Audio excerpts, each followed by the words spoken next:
দুর্ভাগ্যের কথাটা শোনাচ্ছি।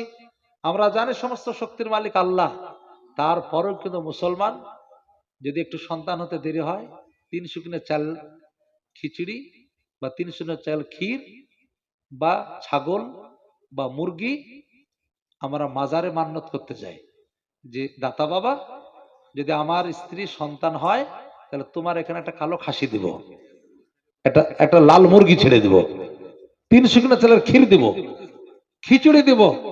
সব থেকে ঘৃণার কথা হচ্ছে 3 টাকা তোমার ঘোড়া দিব, তাই বলো নাকি? লজ্জার কথা। এই এই 3 টাকা তোমার ঘোড়া দিয়ে তোমার ইসলামের কি লাভ হবে একটু বলো তো? ইসলামকে ঠুনকো ভাবলো না? এর ইমান এতি যথেষ্ট যাওয়া।